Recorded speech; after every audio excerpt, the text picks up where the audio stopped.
it over to Coach and then a few questions after that. Yeah, first of all, it's great to see everybody. I haven't seen you guys probably since the bowl game. First, would love to start by just wishing Coach Cook the best. He came and spoke to the team when we first got here. He's been a great friend to me. He's helped me a ton. Comes to practice. Is always there for us whenever we need anything. So when you have a chance to be around the best, when you have a chance to be around greats, it only makes you better. And so I was obviously sad but excited for him to hear that news the other day. To me, our women's volleyball program, I think it's such an amazing feature for our university. As I go all across the country, there's not a person that doesn't bring up the game in Memorial Stadium. As I'm recruiting for football, their families know the excellence of Nebraska many times because of our volleyball team. So what he's done is amazing, and I think we all know that. And want to welcome Danny Busboom Kelly here. I obviously don't know her, but I had a chance to visit with her the other day briefly over text, and look forward to getting to know her. And she's obviously elite at what she does, so the greatness will continue. With that, I know you guys probably have questions for me. I'll go ahead and get started. Matt, where are you at with your special teams position on your staff right now? Yeah, it's not filled yet. That position probably won't be a recruiting position, so we're doing some interviews and taking our time. Back to Cook for a second. I'm sure this was true, obviously, at Baylor and Temple. But, coaches at universities, they're a family all their own. You guys are kind of experiencing similar things. So when you lose somebody and they, retire, how hard is that just on the group of coaches that coach all the teams? Yeah, I think to your point, especially in a place like Nebraska, there's a shared not just responsibility, but we all understand each other. We all understand the pressures of these jobs, the opportunities, all the great things that come with it. And so, when I see Fred Hoiberg, I have a special relationship with him that only him and I probably can understand. When I see Amy, I probably have that same thing, Coach Manning. And so, and Coach Cook's right there, it's those people, after you lose a game, you thought you were going to win. It's those people who usually text you, it's those people who usually pick you up because they understand, how hard coaching is and how hard building a program is. And so, you hate that. I thought, at the end of the day, when you get to be, you get to be in this business, at first you're trying to build something as a young coach. And at some point you start thinking about impact and legacy and all those things. And, when you saw, I thought the two videos I saw, first of all, for Coach Cook, to leave the program to a player who played for him. What an amazing impact, and then, saw him walking off the court and, Harper walking up and hugging him. And so just, over all these different years, at the end of the day, our true impact as coaches is on the people we coach. And so, talk about leaving a place better than you found it, which is a foundational element of what we believe in. He's the epitome of that. So happy for him. I'll miss seeing him at practice. I'll miss those things. But he did tell me he'd be around, so maybe he'll be more available to us, and I'm not getting on a horse, but I'll go visit him.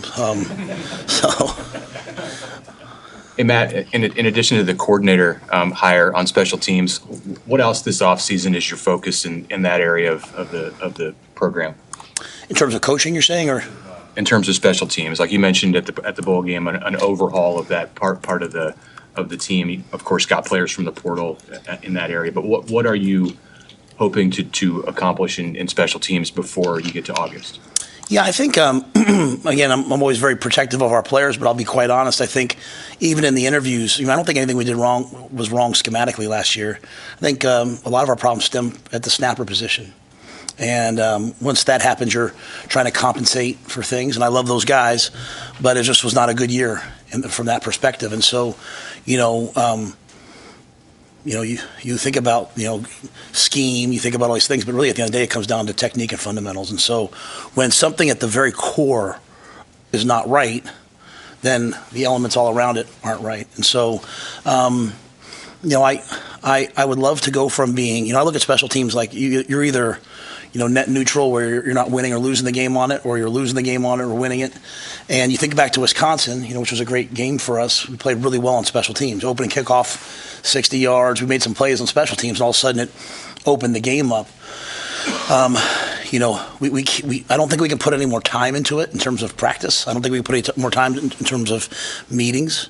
I think our roster this year will be better than our roster last year. That's just the building of the program, and so I think you'll see some of that.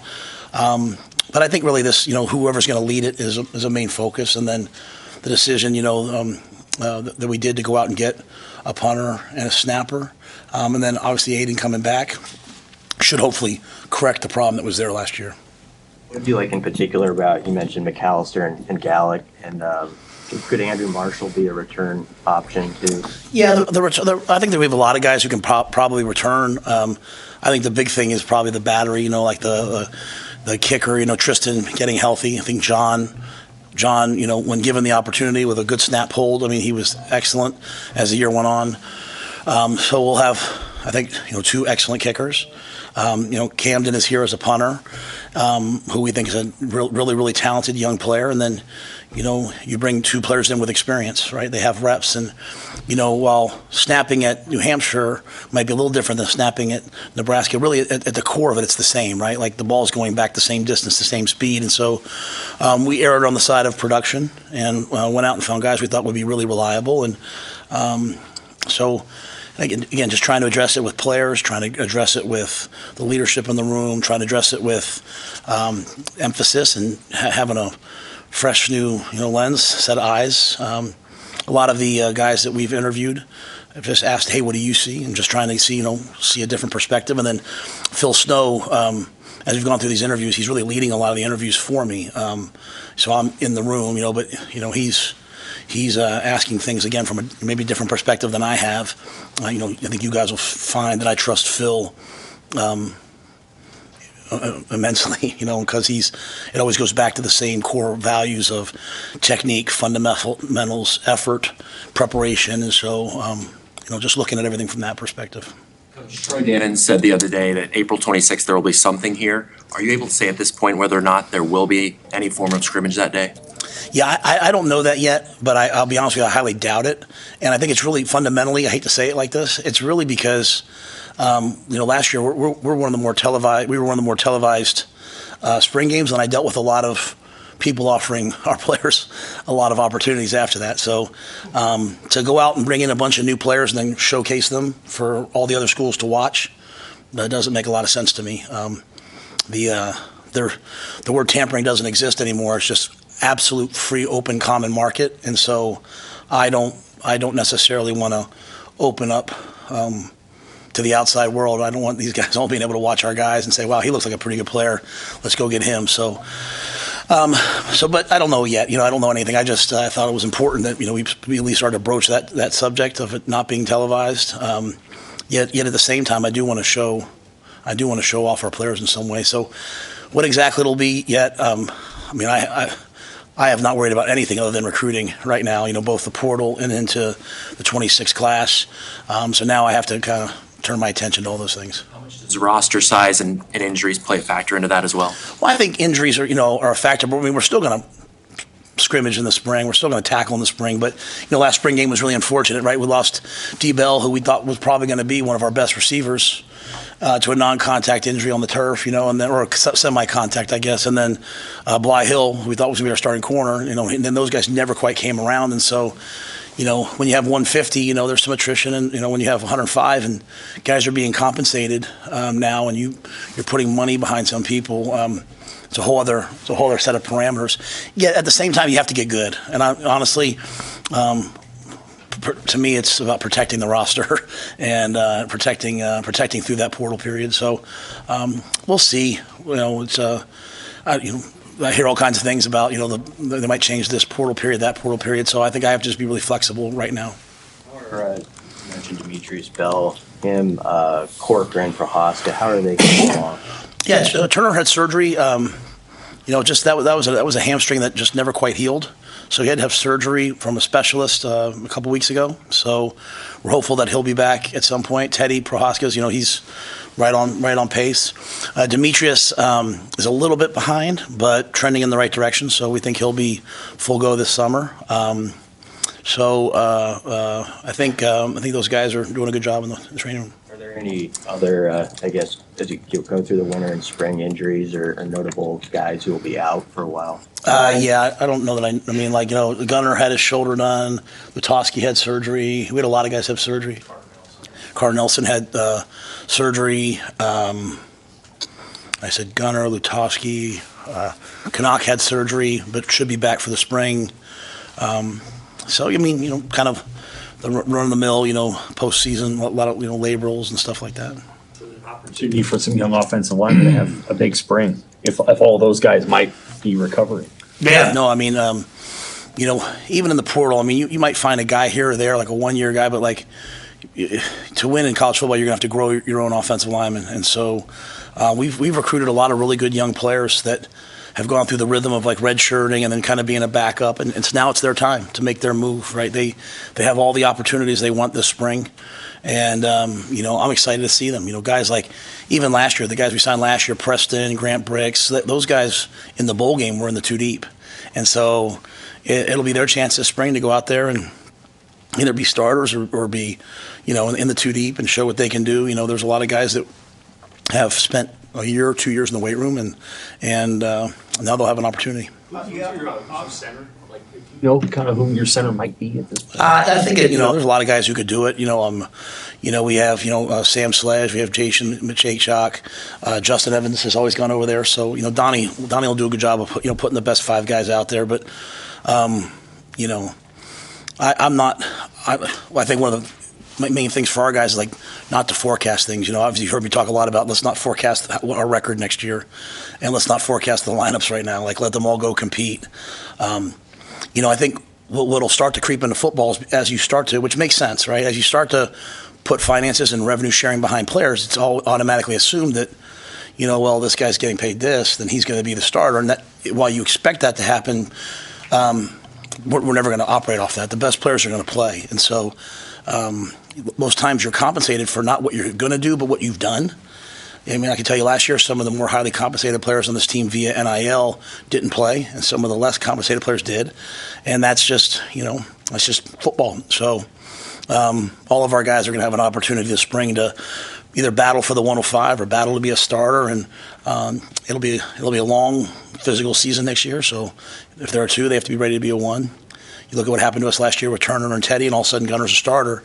So, all of our guys have to have that rhythm. Those three pretty important guys up front on defense. How do you feel, just generally speaking, about the personnel on the defensive line? Yeah, I mean, I think it's really going to be hard to replace a guy like Ty Robinson. I think he's, I went down to Mobile and watched him and talked to people with him. I mean, he's just an absolute dude, he's a freak, difference maker, athlete, tough guy, competitor. Nash, he went to the East-West game and put on a show, and he's big, physical. MJ did an amazing job for us of setting the edge and playing hard, and then Jamari had production at times. So, we have to replace those guys, but that's going to be the same thing year after year after year. I feel good about the guys we have. I think we brought some guys in, but the guys that were on the roster last year, the Keonas, the Riley Van Poppel, Cam Lenhart, they've been waiting for their turn. And we play a lot of guys on the defensive line. I think we have an excellent defensive line coach coming in. Phil's going to do a great job as the edge coach, and we'll be good enough to win up front. Phil, you'll coach which guys?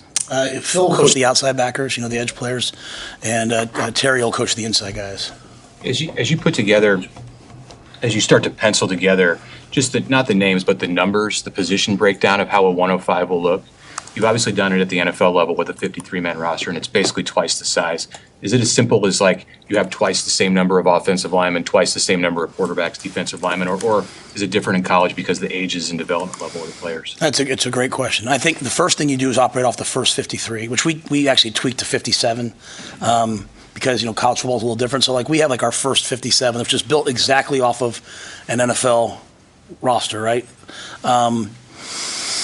So like when I say 57, like we're always gonna think about 3 quarterbacks instead of 2 because you probably have 3 on scholarship. So just a couple tweaks here and there, and then after that, I think you want to start to have like the semblance of a second 53, but it's really the first team of that, and then as you get to the bottom 10 guys, if that makes sense, between like 95 and 105, I won't get caught up in, to me there's going to be guys that that bring a lot to the culture of the team. There's going to be guys that are flexible at practice, like Roman Mangini. Whether he could be a starter next year or he could be, I don't know, but he's going to be on the team because there's no one that makes practice go better than Roman Mangini. I mean, he's out there catching balls on the scout team, spiking them, just raising the level of everything around us. And so, to me, that last group, and I don't even know how it's going to work yet. I mean, honest to goodness, I don't even know how the 105. I've been told that we think it'll be the day of the first game, so you might go into camp with more. And if a guy's out for the year, he won't count in the 105, so you can replace him with someone else. But it has to be before that first game. So I've had lots of players who, we made a conscious decision to tell every guy on the team, if we did the 105 right now, would they make it or not? So they had a chance to move on. And some guys have moved on and they found spots, which I'm really happy for. Some guys have left as walk-ons here and gotten a scholarship somewhere else, which is great. But some guys have said, Coach, I'm staying here until you guys, kick me off like I'm a Husker. And that's hard for me to sit there and say, well, they're not going to make the 105. So we'll compete it out all the way to the end and see how the numbers play out. Maybe if we have 115 in camp. Right now we're, I think, at like 130. So we still have not reduced it all the way down.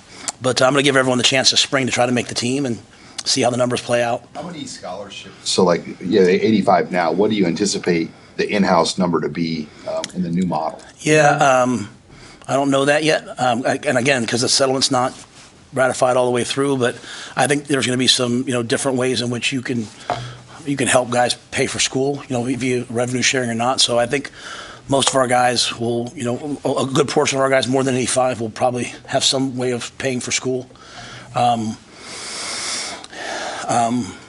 Sort of like, some guys have taken some of their NIL money to pay for their classes, last year. I think there'll be some ways that we can do that. So what exactly the number will be yet, I think is going to be left up. There's a certain pot of money, and as coaches, we have to decide how to divvy that up as best we can. And, there's some guys that I'd love to help them pay for school so that they can, leave here debt-free as opposed to something else. So How many guys can you carry for spring? There's no limit on spring. how many do you anticipate For this spring for you guys? I think it's like 130 right now. 126. What is the significance in your mind of getting Javin, Wright, and Singleton back? Yeah. Deshaun had like a third round grade. Like he was East-West and probably was going to go to the Senior Bowl. So when that ruling passed, he was, he had a decision to make. I was like, hey, go take your shot at the pros. That's kind of always my deal. But I think Deshaun was really reasonable in that, you think about his rhythm. Like he played at junior college and he came here and didn't really play very much, and then played 4 games for us last year, the previous year, and then was hurt from that Michigan game all the way till July. So he said, Coach, I went out there and I played. This is my first full season. I didn't even have an off season, and if they're saying I'm a third round pick, if I come back and do this again, I'll have the same. Hopefully, I'll have the same results that Ty had, knowing that there's always a risk of coming back. But he's having a good experience. He told me he likes Lincoln. His younger brother's on the team, and I think he feels like with JB. I think he felt like he could really develop. And then obviously now we bring in Addy, but his familiar with JB. So that's awesome. He's a really good player that's going to be an even better player next year, and he'll be a leader on the team and help bring all that together. And then the second person you asked me about was Javin. Well, Javin, obviously having the blood clots, I think for him at the next level, if he can figure out a way to practice a couple days a week and prove to the NFL teams that, hey, I can practice a couple days a week, then he'll have a shot because he's definitely a pro player in terms of his talent. So we're hoping that, as we work with the doctors, that in next fall he'll be able to practice and then play. Like this year, he literally just walked through and then played in the games. And I think his game will elevate if he can practice some more. So, for me, I always feel good about the fact that they want to be here and they feel like this place is making them better. Like we have a junior day. I'm going to leave here and go up there, and all I'm going to talk about is if you come here, you'll get developed. We had some guys that got paid by other schools because we developed them and they went and got paid. So, I take pride in that. I really do. So if they feel that way, it makes me feel good. McCullough in the dunk contest the other night. What about him and Watson Trent sort of stood out in the process as guys you wanted to add? Well, I think McCullough, I mean, he's just an absolutely great athlete that people have tried in a lot of different spots. And so you see kind of like a player who hasn't really found his home. And so, as we think about really less 3-3-5, though it's still, we're kind of a hybrid last year of we could be 3-4, we could be 3-3-5, or we could go to 4 down and rush. I think McCullough gives you someone who can play in all three of those packages, right? He can be an outside backer, edge player, come off the edge, play in the 3-3-5, play in the 3-4, and then also be a pass rusher from 4 down. So we have to take his athleticism, we have to add some bulk to him so that he can withstand rushing the edge, and then hope that translates, and I think it will. Son of a coach, he's had a lot of production. Donnie talked about when he was in Indiana playing against him 2 years ago and how productive he was. So that's one. And then, Marcus, 3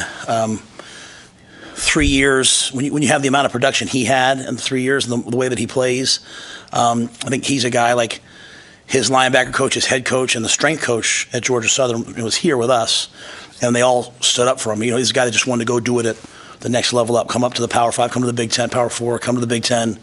And when he was here on his visit, he asked all the right questions. He's about football.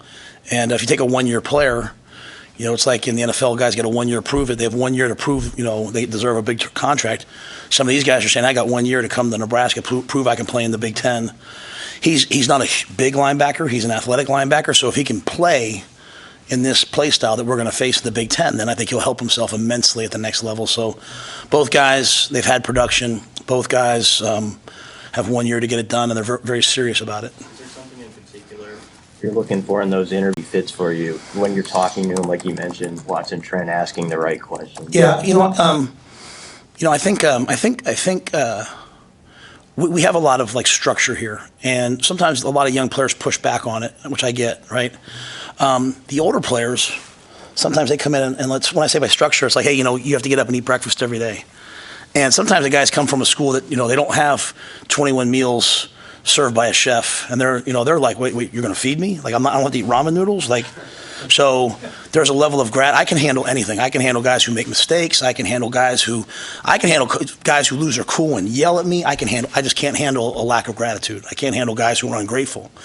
And so that's why the bowl was so fun, because some people left, and the guys that were at the bowl trip all wanted to be on the bowl trip. We had fun together because everyone was grateful to be a Husker. They were grateful to have all the things that we have. And so when guys come to visit and they treat people well and they're grateful and all those things, then the talent speaks for itself. But I'm looking for that other piece.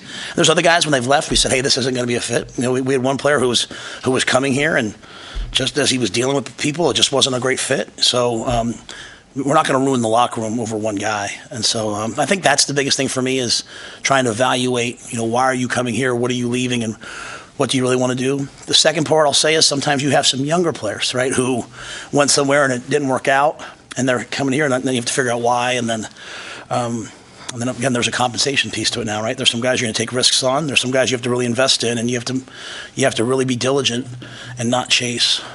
How competitive do you feel like you guys were in the portal? I'm sure there were players that you didn't get, and there were players that you really wanted and got that other teams didn't get. But generally speaking, when you think about what you were able to offer, with this building and NIL and rev share, how competitive did you feel going through the process, getting the players that you got? Yeah, I think anybody we lost to when it was straight up, so the world we're living in now, right? If I offer you $50 and offer you $500, they're probably going to go there, right? So we have to make different valuations based upon what we have. But when things were straight up, if we lost someone, we lost them to a program that we want to be in the same conversation with, right? So I think that's happening in recruiting too. We are in the conversation now with some schools that we want to be in the conversation with. So I think we did an excellent job. You can't underestimate. Revenue sharing hasn't started, so to get guys here, just a tremendous investment by the Pede family in 1890 and all the people who give to 1890. Because what everyone's done is they basically all surged ahead this spring. People have spent, I know schools have spent a ton of money on this spring, and we have too, to get the roster to where you have a chance to get to rev share. So, 1890 has been amazing to us, and that's allowed us to be competitive.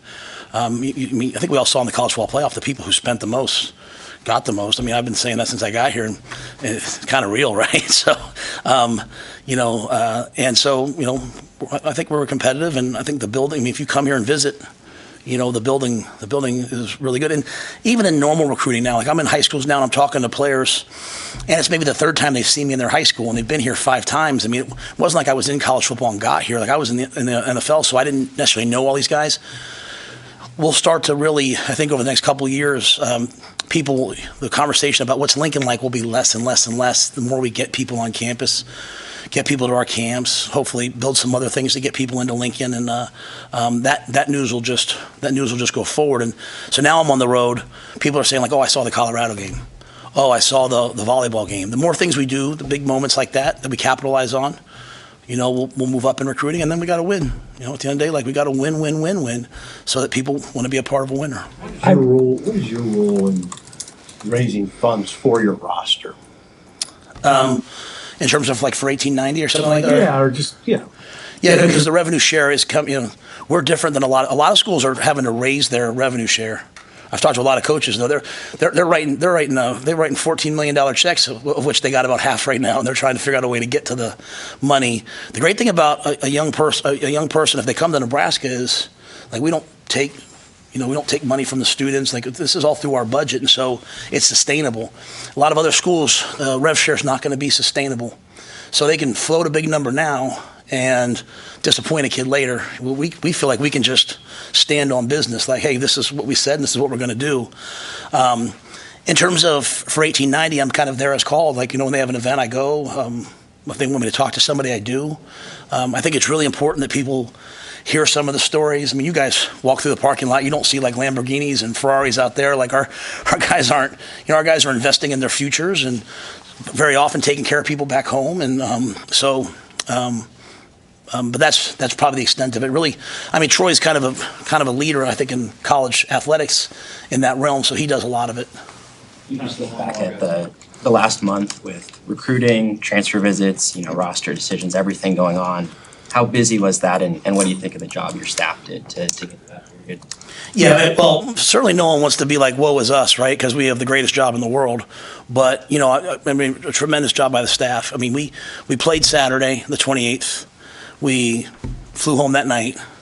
I think I got up and did laundry on Sunday, and then we were in the office Monday morning. There was no break. There was no, I mean, some of the auxiliary staff, but like Corey Campbell, Kristen Coggan, like they were in the office for portal visits starting on the 1st. So, we've worked straight through, and it's a collective effort, right? You hear me say all the time, it's the restaurants in Lincoln, it's Sid Dillon, it's our ticket office, our compliance office is, I think, one of the best I've ever been around. Patty, Gina, Sarah, they found not ways around things, but they're creative in this new world to help us get to where we need to get to. So it's a lot of people, right? It's the Kindler Hotel. It's, just so many people that go out of their way to help us in this process. I think I ate at Aragon like 14 out of like 16 nights at one point. I could curate the menu, you know what I mean? And so, but you walk in and Mark's there and he's like, hey, welcome. And people they feel the energy of Lincoln. And so, it's a lot of people. We've been on the road. You can hear my voice is still gone. Last week, I got up Monday morning at like 5. We flew to Miami. Then we stayed in Miami the night. Then we went to Atlanta. Then I went and spoke in Alabama. Then we flew to Chicago, did Chicago. And then we got back Friday at like 5. And then Saturday morning, Julie's like 5:15. She's like, the girls have basketball and a volleyball tournament, so get your butt up. And so that was probably harder than being on the road.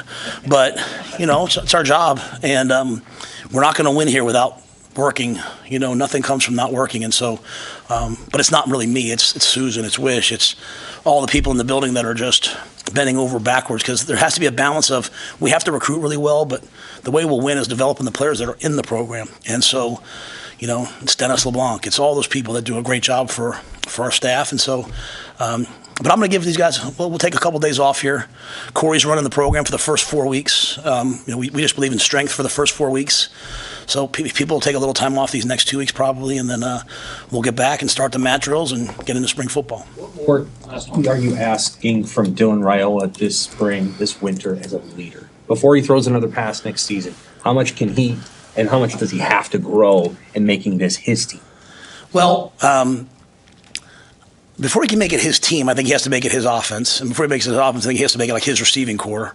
And so, I think it's, him this morning being here at 9, or 8 or whatever time working out and leading those guys. And so, I went to the Supernova game last night and he's over there with Heinrich and they're sitting courtside, which is great as long as you're in the building this morning throwing, which I knew they were. And so I think when you see, your best players, and Dylan's certainly one of our best players, when you see them paying the price each and every day, and that's what I mean by gratitude. Like, I'm grateful to be here. So because I'm grateful, it's not that I say thank you, it's that I work my tail off each and every day because I'm trying to get better. So yeah, Dylan's got to get the receivers there every day. Year one, you're like, I asked them, 5 guys showed up. Well, that's not leadership. That's trying to be leader. Leadership is when you get everybody there. And I think he'll do a great job at that. At the same time, mastering himself, getting quicker, getting his weight, to the proper weight, continue to learn the offense, mastering his fundamentals. And, now we have 2 other quarterbacks in there with him, mentoring TJ, mentoring Marco, and just in terms of what we do. And obviously Jalen Gramstad came back, which is awesome because he'll be a great vet for there. What's the proper weight? What's that? What's the proper? Oh, you didn't get me to say that. My weight?